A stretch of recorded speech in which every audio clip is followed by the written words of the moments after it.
अस्सलाम वालेकुम स्टूडेंट्स, आज की इस वीडियो में हम डिस्कस करने जा रहे हैं एक्सरसाइज 21.2 मैट्रिक लेवल मैथमेटिक्स और उसकी के क्वेश्चन नंबर 5 को इस वीडियो लेक्चर में कवर करेंगे। इससे पिछले जितने भी क्वेश्चंस थे वो पिछली वीडियोस में डिस्कस करे थे, उसकी लिंक आपको डिस्क्रिप्शन में मिल जाएगी। तो स्टार्ट लेते हैं। केस नंबर 2 है इस एक्सरसाइज का।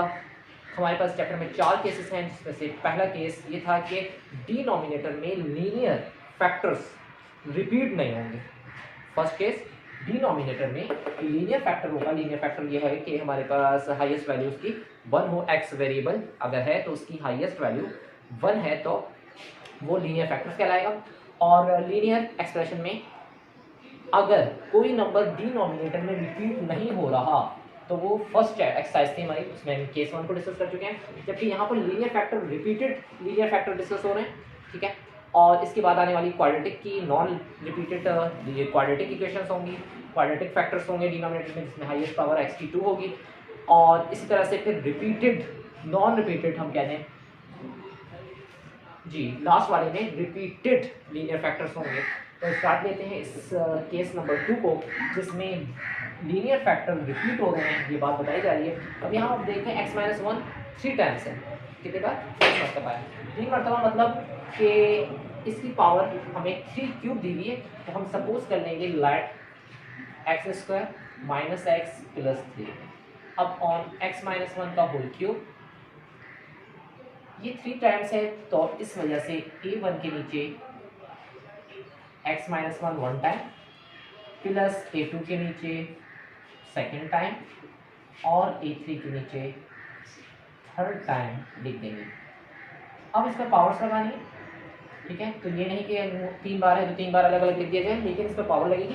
पहले पर पावर 1, दूसरे पर 2, तीसरे पर 3 आ जाएगी, ठीक है। तो एक बार 1 पावर के साथ इसे ले लेना है, दूसरी बार 2 पावर के साथ, थर्ड टाइम हमने 3 पावर के साथ इसको ले लेना है। ये इक्वेशन हमारे पास हो जाती है इक्वेशन नंबर 1। अब सिंपली एलसीएम लेना है, तो left hand side same as it is आएगा।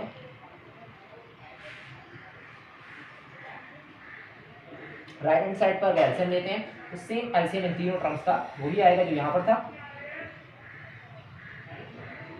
a1 के साथ हमने a1 अपॉन x माइनस 1 रफर में काम करना है।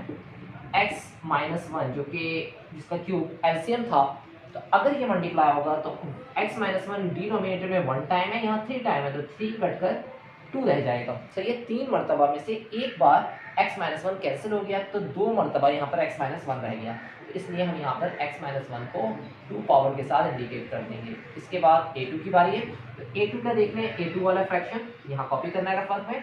इसके नीचे है x माइनस 1 का स्क्वायर।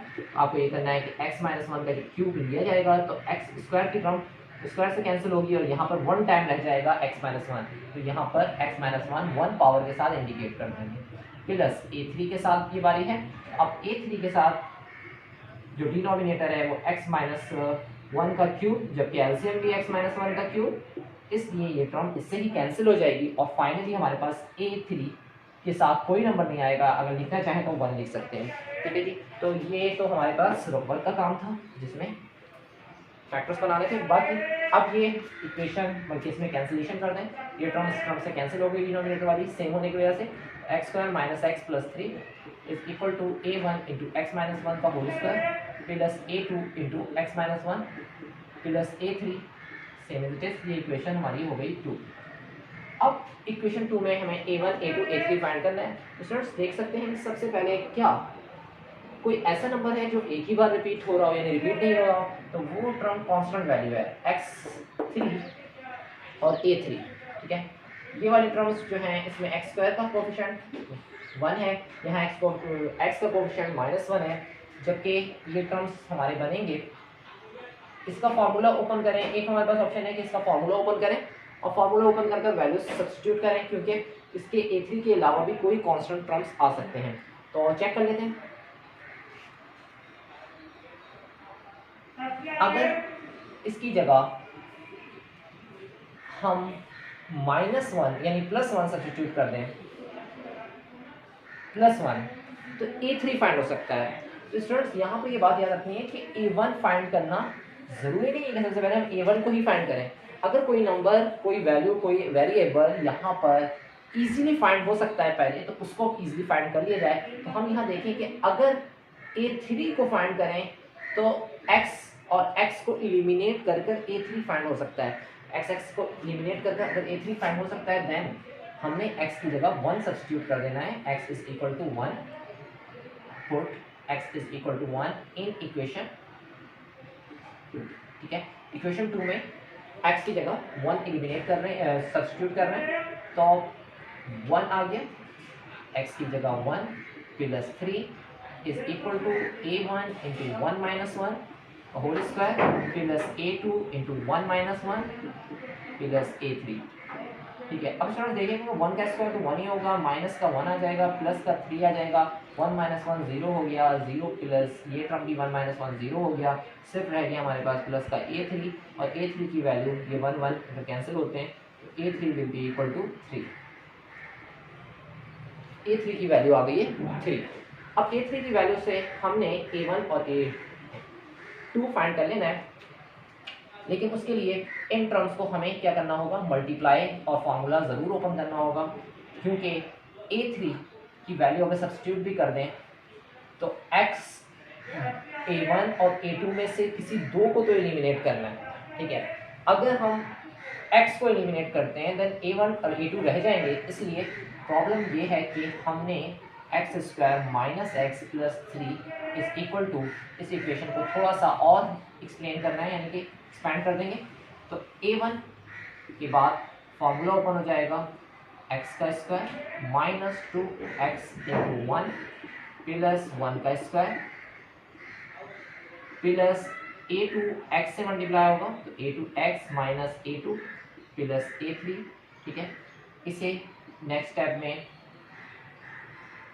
a1 x स्क्वायर कर दें, ये माइनस 2x है तो माइनस 2 a1 x हो जाएगा, a1 से मल्टीप्लाई हो गया, a1 1 से मल्टीप्लाई होगा तो a1 आ जाएगा plus a2 x minus a2 plus a3।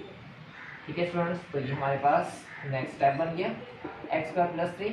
अब इसके बाद हमने ये करना है कि x स्क्वायर वाले कोफिशिएंट्स को सेपरेट कर लेना है और x वाली टर्म सेपरेट कर देनी है। तो आप देख सकते हैं कि x स्क्वायर सिर्फ और सिर्फ एक जगह आ रहा है और यहाँ पर भी आ रहा है, तो इसे कंपेयर करना है। पहले इसे इक्वेशन 3 इंडिकेट कर दें। नाउ इक्वेट कोफिशिएंट ऑफ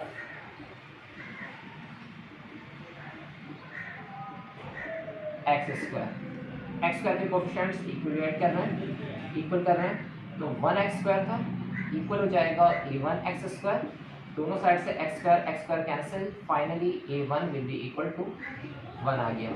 ठीक है, अब a2 को अगर फाइंड करना है तो उसके लिए हमें वो तमाम वैल्यूज लेनी है जिसमें x है। x यहाँ पर तो माइनस x है, यहाँ पर x इसके साथ है तो -2 a1 पहले लिख दिया, दूसरा x इसके साथ है a2 के साथ। ठीक है, इन दोनों को, दो ही टर्म्स के साथ x था, इन दोनों टर्म्स में से x को कॉमन ले लिया, तो अब x से कैंसिल हो जाएगा, यहाँ से -1 रह जाएगा, जबकि यहाँ पर -2 a1 था, यस a1 था प्लस a2। ठीक है स्टूडेंट्स, तो ये स्टेप आपको दिख रहा है, यस क्लियर है। देन अब हमने a1 की जगह 1 सब्स्टिट्यूट कर देना है, मैंने डायरेक्टली इसी जगह पर 1 सब्स्टिट्यूट कर दूँ, a1 की जगह 1 लिख दिया, -2 उधर जाएगा तो +2, 2 -1 वहाँ पर, a2 फाइनली हो रहा है 1।